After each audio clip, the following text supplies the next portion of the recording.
بندے کے پیچھے اس کی بیوی کا ہاتھ ہوتا ہے کہ نہیں؟ ہوتا ہے کہ نہیں؟ وزیر اعظم عمران خان کی تیسری اہلیہ بشرا بی بی عرف پنکی پیرنی نے ایک لمبے وقفے کے بعد منظر عام پر آتے ہوئے کہا ہے کہ جس طرح ہر کامیاب مرد کے پیچھے اس کی بیوی کا ہاتھ ہوتا ہے، اسی طرح عمران خان کی کامیابی بھی میری مرہون منت ہے۔ ایک عرصے کے بعد خاتون اول کا ایک عوامی مقام پر اپنے شوہر کی کامیابی کا دعویٰ کرنا اور پھر اس کا کریڈٹ لینا شاید اپنی امیج بلڈنگ کی کوشش ہے، لیکن کچھ لوگ پنکی پیرنی کے متحرک ہونے اور اپنے شوہر کی کامیابی کا کریڈٹ لینے کو اس لیے ہدف تنقید بنا رہے ہیں کہ کپتان کے دور اقتدار میں عام لوگ مہنگائی اور بے روزگاری سے تنگ ہیں اور اپنے تمام مسائل کا ذمہ دار کپتان حکومت کو قرار دیتے ہیں، لہٰذا بشرا بی بی کی جانب سے کپتان اور ان کی حکومت کو کامیاب قرار دینا انہیں حزم نہیں ہوا۔ یاد رہے کہ روحانی طاقتوں سے مالا مال خاتون اول پنکی پیرنی نے 1 مارچ کو لاہور میں داتا گنج بخش علی حجویری رحمۃ اللہ تعالی علیہ کے مزار کے قریب قائم ایک پناہ گاہ کا دورہ کیا، جس کے دوران ان کے ہمراہ ان کی قریبی دوست فرحت شہزادی المعروف فرح خان بھی تھیں۔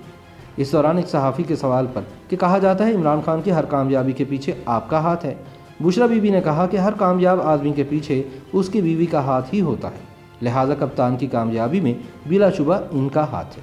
بندے کے پیچھے اس کی بیوی کا ہاتھ ہوتا ہے کہ نہیں؟ ہوتا ہے کہ نہیں؟ واضح ہے کہ بشرا بی بی لمبے عرصے کے بعد کسی عوامی مقام پر نظر آئیں اور انہوں نے میڈیا سے گفتگو بھی کی، تاہم انہوں نے اس ایک فقرے کے علاوہ میڈیا کے ساتھ مزید کوئی بات نہیں کی۔ کہا جاتا ہے کہ عمران خان اپنی تیسری شادی سے پہلے بشرا بی بی کے مرید تھے اور انہیں ملنے پاک پتن جایا کرتے تھے۔ اس کے علاوہ انہیں بابا فرید گنج شکر رحمۃ اللہ علیہ کے پاک پتن شریف میں واقع مزار کا راستہ بھی بشرا بی بی نے ہی دکھایا تھا، تاہم سن 2018 کے الیکشن سے پہلے ریحام خان سے طلاق لینے کے بعد عمران خان نے بشرا بی بی کو نکاح کا پیغام بھیجا، جسے قبول کرتے ہوئے انہوں نے اپنے پہلے شوہر خاور فرید مانکا سے طلاق لی اور پھر عمران خان کے ساتھ رشتہ ازدواج میں منسلک ہو گئے۔ تاہم کہا جاتا ہے کہ عمران خان نے بشرا بی بی سے شادی کا فیصلہ بھی ان کے مشورے پر کیا، جنہوں نے کپتان کو روحانی حساب کتاب لگا کر بتایا کہ وزیر اعظم بننے کے لیے ان کا یعنی بشرا بی بی کا کپتان کے نکاح میں ہونا ضروری ہے۔ یہی وجہ ہے کہ بشرا بی بی کے پہلے شوہر خاور فرید مانکا نے قربانی دیتے ہوئے انہیں فوری طلاق دے دی اور یوں بشرا بی بی کی عمران خان سے شادی کے بعد تحریک انصاف اقتدار میں آ گئی اور کپتان وزیر اعظم بن گئے۔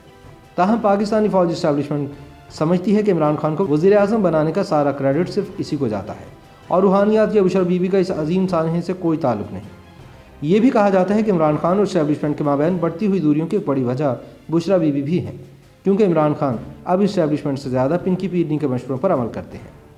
سن 2018 کے عام انتخابات سے قبل جلسوں کے شیڈول اور ٹکٹوں کی تقسیم تک بشرا بی بی نے عمران خان کو مشوروں سے نوازا۔ حکومت سازی کے وقت وزراء اعلیٰ، گورنرز اور صدر کے انتخاب میں بھی ان کی رائے کو تسلیم کیا گیا۔ بشرا بی بی نے عمران خان کو عوامی فلاح و بہبود کے منصوبوں پر کام کی ترغیب دی اور انہی کے مشورے پر کپتان نے ملک کے بڑے شہروں میں درجنوں پناہ گاہیں تعمیر کروائیں، جس سے اندازہ ہوتا ہے کہ بشرا بی بی کا کپتان پر کس قدر اثر و رسوخ ہے۔ یاد رہے کہ شادی کے کچھ ہی عرصے بعد بشرا بی بی نے اپنے شوہر وزیر اعظم عمران خان کے ساتھ سعودی عرب کا سرکاری دورہ بھی کیا تھا، جہاں دونوں نے ایک ساتھ عمرہ بھی ادا کیا۔ تاہم بعد میں کئی غیر ملکی دوروں میں بشرا بی بی نے عمران خان کے ساتھ جانے کی بجائے اسلام آباد میں ہی وقت گزارنے کو ترجیح دی۔ پنجاب اور مرکز میں تحریک انصاف کی حکومت قائم ہونے کے بعد وزیر اعظم عمران خان ہر ہفتے 2 ہفتے بعد لاہور کا چکر لگایا کرتے تھے،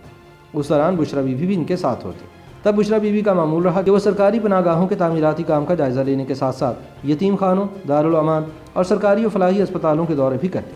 لیکن لاہور کے ایک دورے کے دوران ایسی انہونی ہوئی جس کے بعد بشرا بی بی کے لاہور آنے اور سرکاری فلاحی اداروں کے دورے کرنے پر غیر اعلانیہ پابندی لگا دی گئی۔ کہا جاتا ہے کہ لاہور میں واقع گلاب دیوی اسپتال کے دورے کے دوران بشرا بی بی نے انتظامیہ سے بعض معاملات کے حوالے سے باز پرس کی، جس پر اسپتال کی انتظامیہ نے سخت برا منایا اور موقف اختیار کیا کہ گلاب دیوی اسپتال ایک ٹرسٹ کے زیر انتظام چلتا ہے، اس لیے وزیر اعظم کی اہلیہ کو قطعی طور پر یہ حق حاصل نہیں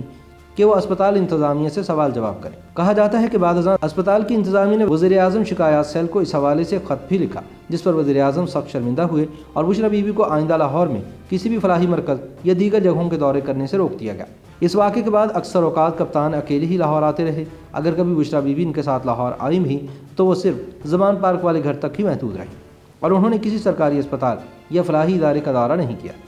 تاہم اب تقریباً 2 سال بعد بشرا بی بی اسلام آباد سے اکیلے ہی لاہور پہنچی اور داتا دربار کے قریب واقع پناہ گاہ کا دورہ کیا اور میڈیا سے گفتگو بھی کی۔